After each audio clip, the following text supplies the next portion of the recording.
Video kali ini kita akan mempelajari tentang menganalisis pembentukan dana kas kecil.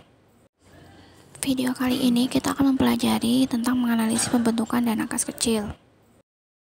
Pengertian dana kas kecil. Dana kas kecil adalah sejumlah uang kas atau uang tunai yang disediakan perusahaan untuk membayar pengeluaran yang jumlahnya relatif kecil dan tidak ekonomis bila dibayar dengan cek. Misalnya, pembelian materai, biaya transport, pembelian perlengkapan, pembayaran rekening air, telepon, dan lain-lain. Karakteristik kas kecil diantaranya yang pertama, jumlahnya dibatasi sesuai dengan peraturan manajemen perusahaan, biasanya tidak lebih dari 5 juta. Yang kedua, digunakan untuk mendanai transaksi-transaksi yang jumlahnya kecil. Yang ketiga, disimpan di tempat khusus yang disediakan oleh perusahaan, biasanya menggunakan petty cash box. Dan yang keempat, dipegang atau ditangani oleh petugas keuangan.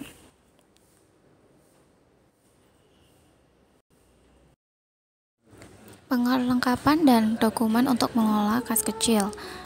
Yang pertama, alat hitung. Yang kedua, peralatan menulis. Yang ketiga, bukti transaksi berupa voucher kas kecil. Yang keempat, dokumen permintaan pengeluaran kas kecil. Dan yang terakhir, dokumen pengisian kembali kas kecil. Prosedur pengelolaan dana kas kecil. Yang pertama, pembentukan dana kas kecil. Dimulai dari bagian utang, lalu ke bagian kasir, selanjutnya ke bagian jurnal dan laporan, dan yang terakhir pemegang dana kas kecil. Sedangkan untuk pengeluaran dana kas kecil dari pemakai dana kas kecil, lalu selanjutnya kepada pemegang dana kas kecil. Sedangkan pengisian kembali dana kas kecil dimulai dari pemegang dana kas kecil, lalu bagian utang, selanjutnya bagian kasir, dan yang terakhir bagian jurnal laporan keuangan. Fungsi kas kecil. Yang pertama, untuk membayar pengeluaran perusahaan dengan nominal kecil. Yang kedua, sebagai dana talangan untuk membayar pengeluaran yang bersifat mendadak. Yang ketiga, sebagai dana langsung untuk jenis pembayaran yang tidak praktis jika menggunakan cek. Yang keempat, untuk mempercepat proses pembayaran yang tidak praktis jika menggunakan lampiran keuangan yang perlu ditandatangani direktur terlebih dahulu. Tujuan kas kecil yang pertama, menangani masalah perlengkapan atau perbekalan kantor yang dialami oleh suatu bagian di kantor. Yang kedua, menghindari secara pembayaran yang tidak ekonomis, juga tidak praktis atas pengeluaran yang jumlahnya relatif kecil dan mendadak.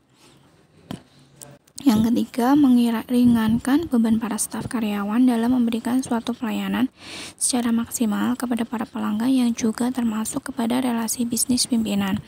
Dan yang terakhir, mempercepat segala kegiatan atasan yang akan menggunakan dana secara mendadak dan juga tidak terencana pada sebelumnya. Terdapat dua metode pencatatan dana kas kecil. Yang pertama, sistem dana tetap atau bisa disebut impress fund system, yaitu metode pembukaan kas kecil di mana rekening kas kecil memiliki jumlah yang selalu tetap. Yang kedua, sistem dana tidak tetap atau bisa disebut fluctuating fund system. Yaitu metode pengisian dana pengendalian kas kecil di mana jumlahnya akan selalu berubah sesuai dengan kebutuhan perusahaan.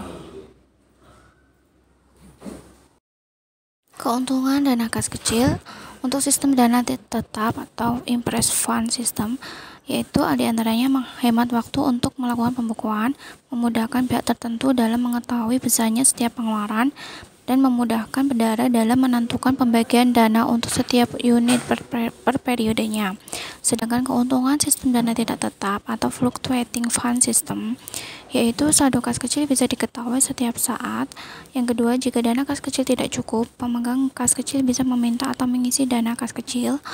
Yang ketiga, dana kas kecil per periodenya selalu sama. Dan yang keempat, mempermudah dalam hal mengontrol pembukuan kas.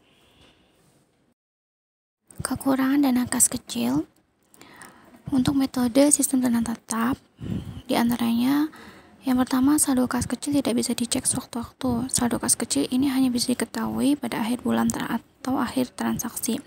Yang kedua, jika terjadi kekurangan dana kas, pemegang kas kecil tidak bisa sewaktu-waktu mengambil atau mengisi dana kas kecil. Sedangkan kekurangan untuk sistem dana tidak tetap adalah kita tidak bisa mengetahui secara pasti pengeluaran terbanyak digunakan untuk membiayai keperluan apa. Hal-hal yang menyebabkan terjadinya selisih kas kecil. Yang pertama, salah catat pada jurnal penerimaan kas ataupun jurnal pengeluaran kas. Yang kedua, kehilangan akibat kesalahan saat transaksi pertukaran, misal saat memberikan uang kembalian. Yang ketiga, terdapat uang palsu. Yang keempat, adanya penerimaan atau pembayaran yang bernilai kecil atau recehan, kemudian dibulatkan ke atas atau ke bawah. Dan yang terakhir, sebab-sebab lain yang sama sekali tidak dapat diketahui. Terima kasih, semoga video ini bermanfaat bagi kalian semuanya.